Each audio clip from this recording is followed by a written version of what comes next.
¿Están trabajando con ejercicios de regla de la cadena y se les complicó? Voy a tratar de darles una mano. ¡Vamos! La idea que les propongo es trabajar con estos dos ejercicios. El primero está relacionado con lo que ustedes ya saben es regla de la cadena caso 1 y el segundo ejercicio es el que está relacionado con regla de la cadena caso 2. Vamos a concentrarnos en el primer ejercicio. Acá tenemos una función f que depende de tres variables, donde cada una de ellas depende de una variable t. Esto conforma una nueva función en esta composición que la estamos llamando w, a la que se le va a pedir que calculemos la derivada de w específicamente en un t sub 0 que es pi sobre 2. Como la función w va a quedar dependiendo de una sola variable, al momento de encontrar la derivada de w, para un t genérico y luego reemplazarlo en el t que me interesa, lo que tengo que hacer es el repaso de lo que nosotros conocemos como regla de la cadena caso 1. En este caso nosotros lo que hicimos fue hacerlo para una función de dos variables, pero es totalmente extensible para funciones de 3, de 4, de más variables. ¿En qué consiste esto? Si yo tengo una función f, que es una función diferenciable, donde x y la y son funciones que dependen de t, también diferenciables, o sea, funciones de una variable, la composición va a quedar dependiendo de una sola variable, composición a la que estamos llamando w, y la forma de calcular la derivada de w, expresión que la podríamos escribir tranquilamente como veníamos arrastrándolo desde Análisis Matemático 1, con el primita, la derivada de alguna manera sigue teniendo un poco esa esencia de regla de la cadena que hacíamos nosotros en Análisis 1, solo que esta vez es por componentes.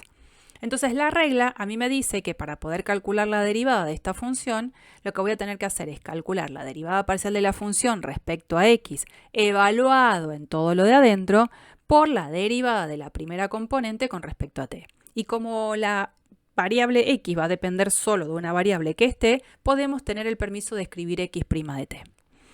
Lo mismo entonces hay que hacer para la segunda componente. Como en este caso la función es de tres componentes, lo que tenemos que hacer es agregar una expresión más y las funciones derivadas parciales van a estar evaluadas, en vez de pares ordenados, van a estar evaluadas en ternas. Ahora vamos a hacer el ejercicio y nos vamos a dar cuenta de a qué hacemos referencia. Según lo que vimos en el recordatorio, hay varias cosas que vamos a tener que tener en cuenta al momento de calcular la derivada de w. Primero, tenemos que tener bien en claro quiénes son cada una de las derivadas parciales de la función original, que van a ser la derivada parcial de f con respecto a x, con respecto a y y con respecto a z. Y luego, también vamos a tener que tener en claro quiénes son cada una de las derivadas de las expresiones x de t, y de t, z de t. Es decir, tenemos que derivar, en este caso, 6 expresiones. 3 que son derivadas parciales de una función de 3 variables y otras 3 que son derivadas simples de funciones que dependen de una variable. Acá hago un paréntesis. Ya doy por hecho que sabemos derivar y que sabemos derivar parcialmente. O sea que no estoy haciendo de manera súper detallada cómo obtengo cada una de las derivadas. Antes de continuar, vuelvo unos segunditos a esta placa. Prestemos atención a esto que es tan importante. Cuando yo tengo que escribir esta expresión para el cálculo de la derivada de w, tengo que darme cuenta que las derivadas parciales de la función f, que es la que depende de más de una variable, van a estar evaluadas en pares, en este caso, de la forma x de t y de t. Mientras que estas derivadas simples van a estar evaluadas en t. Por lo tanto, en nuestro ejercicio, que van a estar evaluadas en ternas, las ternas van a ser x de t, y de t, z de t. A prestar atención, Como necesitamos entonces nosotros calcular lo que sería la derivada de w exactamente en pi sobre 2, a cada una de las expresiones de las derivadas parciales de la función f, las voy a tener que estar evaluando en ternas, donde las ternas van a ser x en pi sobre 2, y en pi sobre 2, z en pi sobre 2. Entonces, teniendo eso en cuenta, voy a tener que escribir como corresponde cómo sale la derivada de w respecto a pi sobre 2.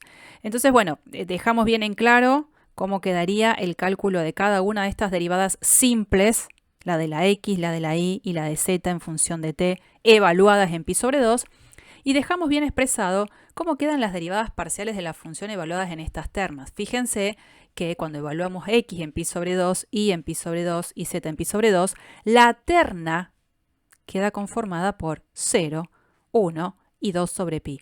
Es esa la terna en la cual voy a tener que calcular cada una de las derivadas parciales de la función f. Teniendo todas estas cuentas entonces ya realizadas, vamos a escribir cómo queda w' evaluada en pi sobre 2. Bien, si seguimos todo el caminito de estructura del caso 1 de regla de la cadena, nosotros lo que tenemos que escribir es la derivada parcial de f respecto a x evaluada en la terna x en pi sobre 2, y en pi sobre 2, z en pi sobre 2, por x' en pi sobre 2. Más, y bueno, lo mismo con la derivada parcial de f respecto a y en la misma terna por y' en pi sobre 2, más la derivada parcial de f respecto a z en la misma terna por z' en pi sobre 2. La terna, cuando nosotros hicimos la cuenta, nos quedaba que la terna, en definitiva, x en pi sobre 2, y en pi sobre 2, z en pi sobre 2, se transforma en esta, 0, 1, 2 sobre pi. Y es en esa terna en la que las tres derivadas parciales de la función f van a tener que estar evaluadas. Cada una de estas cuentas, justamente, son las que están hechas acá arriba. Hacemos reemplazo de cada una de las valoraciones y obtenemos este resultado final. Algunos se preguntarán si este es el único camino para poder calcular la derivada de w en pi sobre 2. Y lo cierto es que no es el único camino. El camino adoptado fue aquel que usaba regla de la cadena caso 1 porque ya estamos estudiando en análisis matemático 2. Y esos son los argumentos que tenemos que utilizar. Pero es cierto que en este caso podríamos haber hecho otro camino. Podríamos haber evaluado primero cómo queda la función w de t, de reemplazar la x, la y y la z de la expresión de la función f, como quedan escritas en función de t, para poder encontrar primero la ley de w de t y luego derivarla como una función de una variable, como lo hemos hecho en análisis 1. Y después, una vez encontrada la ley de w de t, w' de t, la evaluamos en pi sobre 2. Ese recurso acá podría haber sido lícito y es más, los y las invito a que lo hagan para que vean que el resultado es exactamente el mismo. Pero no siempre en los ejercicios nosotros vamos a conocer específicamente la ley de la f y las expresiones de las leyes de la x, de la y y de la z dependiendo de t. Y entonces cuando necesite igual calcular la derivada de esa composición en un punto, voy a tener que sí o sí usar la expresión de caso 1 de regla de la cadena. Vayamos al segundo ejercicio. En el segundo ejercicio ya tenemos una función, en este caso z, que depende de x y de y, la cual la conocemos, y donde a su vez la x y la y son expresiones que dependen de otras dos variables que se llaman u y b. Y nos pide el ejercicio que calculemos el gradiente de la función composición, que la estamos llamando w, en el punto concretamente de coordenadas 2 pi sobre 4. Bien, vamos a hacer algún recordatorio antes de ir específicamente al ejercicio. ¿Qué nos decía el caso 2 de regla de la cadena? Si yo tengo una función f diferenciable de dos variables, variables que las llamamos x e y, y a su vez cada una de ellas dependen de otras dos variables, s y t, la composición nos va a dar una función a la que la podemos llamar w de st, que va a tener derivadas parciales respecto a las variables s y t dadas por las fórmulas que tenemos acá en este recuadro. Por supuesto que en algún punto sigue teniendo una esencia que se relaciona con regla de la cadena vista en análisis matemático 1, pero para poder recordar bien las fórmulas que tienen que ver con el cálculo de las derivadas parciales de esta función composición, podemos hacer uso de lo que nosotros llamamos el diagrama de árbol. Yo creo que vale la pena usarlo porque es un buen recurso para el recordatorio de estas fórmulas. Y Y este caso 2 de regla de la cadena a la vez se abre en un montón de opciones en las que la función f puede depender de más de dos variables y por supuesto esas variables depender de otras variables que no necesariamente tienen por qué ser dos. Pero bueno, vamos a este caso que justamente es el que mejor se ajusta a el ejercicio que tenemos que resolver. ¿Qué nos pide concretamente el ejercicio? Nos pide calcular el vector gradiente en el punto de coordenadas 2pi sobre 4. Es decir, el vector gradiente es aquel que está conformado por cada una de las derivadas parciales de la función en el punto que me interesa. Lo que les voy a proponer para que este video no se haga tan extenso es resolver de este vector gradiente lo que sería su primera componente, la derivada parcial de w respecto a u en el par 2pi sobre 4. La otra derivada parcial que correspondería a la segunda componente del vector gradiente, se las dejo como ejercicio. Bien, vamos a escribir entonces qué significa calcular la derivada de w respecto a u en un par genérico, v. Lo que hacemos es escribir tal cual la fórmula que hicimos en el recordatorio de recién, en donde las derivadas parciales de la función que estamos llamando z se van a evaluar en pares de la forma x en v y en v. Mientras que, lo mismo pasa con la derivada parcial de z respecto a y, ¿no? En el mismo par. Mientras que, en este caso, las derivadas parciales de la x con respecto a u y de la y con respecto a u se van a evaluar en el par v. Vamos a escribirlo más concretamente para el ejercicio que nos interesa. La derivada parcial de w respecto a u en el par 2pi sobre 4 va a ser el cálculo de la derivada parcial de la función z con respecto a x en el par que surja x en 2pi sobre 4 y en 2pi sobre 4 por la derivada parcial con respecto a u de x en el par 2pi sobre 4. Bueno, algo similar, con cuidado, para esta otra expresión que me falta, que es con respecto a la variable y. Quiero decir, las derivadas parciales de la función z tienen que estar evaluadas en pares que surjan de haber evaluado la x y la y en el par que me interesa, que es el 2pi sobre 4.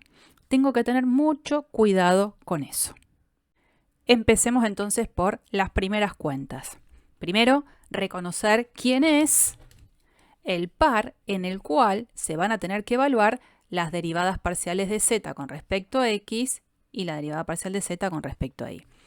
¿Qué significa hacer x en el par 2pi sobre 4? Bueno, me fijo cuál es la expresión de la función x que depende de u y de b, y ahí lo que voy a hacer es reemplazar la u por 2 y la b por pi sobre 4.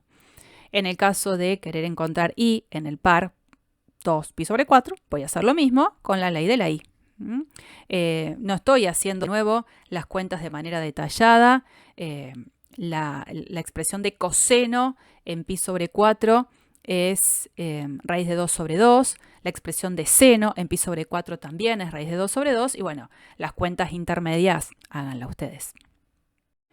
De esta manera llegamos a este punto clave, en el que queda bien expresado en qué pares tengo que calcular cada una de las derivadas parciales involucradas en la cuenta para encontrar la derivada parcial de w respecto a u en el par 2pi sobre 4. Entonces, ahora, las derivadas parciales de z con respecto a x y de z con respecto a y van a estar evaluadas en estos pares, que tienen que ver con las cuentitas que hicimos recién. Y la parte crucial ya la pasamos. Ahora lo que hay que hacer es saber bien cuál es el valor de cada una de estas expresiones involucradas para después hacer la cuenta final. Entonces, sugiero que en un cálculo aparte calculen las derivadas parciales de la función z con respecto a x y z con respecto a y, que queden bien claro quiénes son. Una vez que encontramos las leyes, las evaluamos en el par que nos interesa. Lo mismo ahora para la derivada parcial de x respecto a u y la derivada parcial de y respecto a u. Encontramos las leyes y luego las evaluamos en el par que me interesa. Una vez que tenemos todas estas cuentitas bien detalladas, lo único que tenemos que hacer es reemplazarlas. En este caso, calculamos cada una de estas expresiones, las reemplazamos en este paso, evaluamos alguna cuenta y en este caso, si queremos, podemos dar raíz de 2 factor común y encontramos el resultado que tiene que ver con esta derivada parcial. Les decía, la otra derivada parcial, la de w con respecto a b, en este par la van a resolver ustedes, pero siguiendo básicamente la misma estructura que hicimos recién. Para terminar, les dejo un ejercicio adicional. En este caso, se supone que estoy trabajando con una función f diferenciable de 2 variables, donde esas variables se llaman x e y. Y a la vez, la x y la y dependen de otras 2 variables que se llaman u y b. Esta gran composición, acá tengo que entender que x de v es la expresión que aparece en esta primera coordenada, que es e a la u más seno de b, y de v es la expresión que aparece en esta segunda coordenada, e a la u más coseno de b. Esa composición da origen a una función que se llama g de v, de la cual hay que calcular las derivadas parciales evaluadas en 0, 0. Bien, en este cuadro hay información que tengo acerca de, en el origen, fíjense cómo es la lectura, en el origen sé lo que vale f, lo que vale g, lo que vale la derivada parcial de f respecto a x y lo que vale la derivada parcial de f respecto a y, ¿no? Y lo mismo en el par 1, 2. En el par 1, 2 f vale 6, g vale 3, la derivada parcial de f con respecto a x vale 2 y la derivada parcial de f con respecto a y vale 5. Con toda esta información, a lo mejor no toda la voy a necesitar, yo tengo que ser capaz de poder calcular estas 2 derivadas parciales. Para lo cual, la única manera en la que este ejercicio va a salir es de aplicar muy bien regla de la cadena caso 2. Bueno, se los dejo, traten de hacerlo y cualquier cosa lo preguntan en clases porque no es difícil. Sigan trabajando entonces con los ejercicios de regla de la cadena y nos encontramos en un próximo video.